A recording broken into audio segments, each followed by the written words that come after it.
London, 1888, the heart of the British Empire.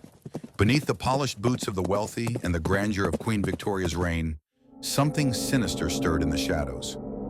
Fog curled like ghostly fingers through the narrow alleys of Whitechapel. The gas lamps flickered against soot-stained bricks. Horse hooves echoed in the damp streets. It was a city of innovation and immense inequality.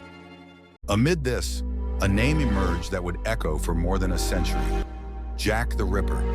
He wasn't just a killer, he was a phantom, a nightmare, a riddle wrapped in blood and smoke.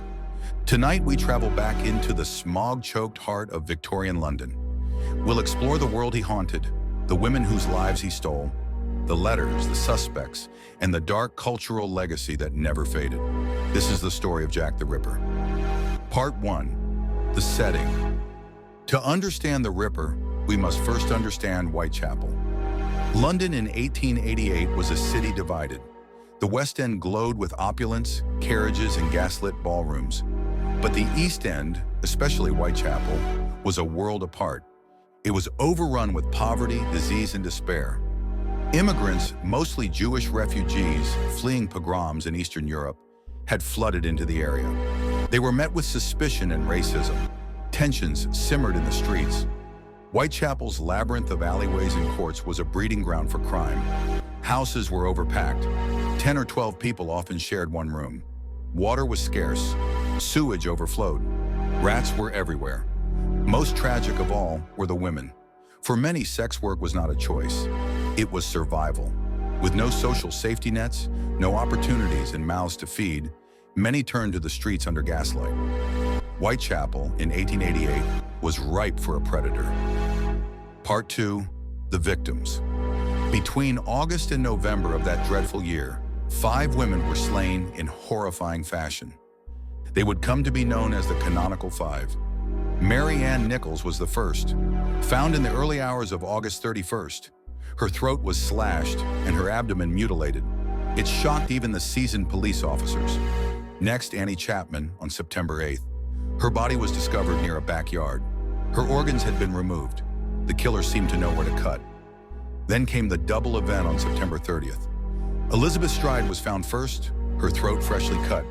But something interrupted the Ripper, perhaps a passerby. Just 45 minutes later, Catherine Eddowes was murdered. Her face was slashed, her kidney removed. It was the most methodical yet.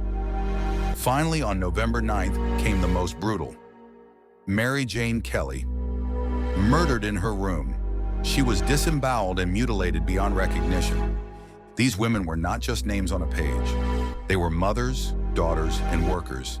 Their deaths became the fragments of a deadly puzzle, one the world still tries to piece together. Part 3. The letters. Then came the letters. On September 27th, the Dear Boss letter was sent to the Central News Agency. Written in red ink, it mocked the police, promised more killings, and ended with a name that would stick: Jack the Ripper. It was followed by the Saucy Jackie postcard and then the most disturbing of all, the From Hell letter. This one came with a grisly trophy, half of a human kidney preserved in alcohol. Was it real? Some say the letters were written by journalists hoping to fuel the frenzy. Others believe they were genuine. Regardless of their origin, they created something new, a media monster. Jack the Ripper wasn't just a killer now. He was a persona, a brand of terror. Part 4. The investigation. The pressure on Scotland Yard was immense. Detectives interviewed thousands, walked miles through muddy alleys, and even went undercover. They talked to doctors, butchers, and lunatics. Psychics were consulted. Rewards were offered. Inspector Frederick Aberline, a seasoned officer, led the charge. He chased every lead, but the killer remained a step ahead. At one point, police even tried using bloodhounds. Nothing worked. The public grew restless. The press blamed the police. Anti-Semitic riots broke out after someone scrawled a message at a crime scene reading, "The Jews are the men that will not be blamed for nothing." But the chalked graffiti was mysteriously wiped clean before it could be photographed. The Ripper didn't just kill, he evaporated. Part 5. The suspects. Over 130 suspects have been named. Let's look at the most infamous. Montague John Druitt was a barrister and school teacher. He drowned himself in the Thames in December 1888. Police believed he matched the timeline. Aaron Kosminski was a Polish immigrant with paranoid schizophrenia. In 2014, DNA analysis from a shawl allegedly linked him to a victim, but the chain of custody was flawed. Prince Albert Victor, Queen Victoria's grandson, has been implicated in royal conspiracy theories. Was it an inside cover-up? Historians remain skeptical. Walter Sickert, the painter, was accused by crime novelist Patricia Cornwell. She even bought his art to analyze pigments. But many disagree with her conclusions. There was also George Chapman, a poisoner who later murdered 3 wives. Some believe he escalated from mutilations to poison. And then there's the chilling theory of Jill the Ripper, a midwife or female doctor. She would have been above suspicion and familiar with anatomy. In truth, the Ripper's face may never have been captured, and perhaps that's why the legend grew so large. Part 6. The cultural impact. The Ripper changed everything. He was the first media-fueled serial killer.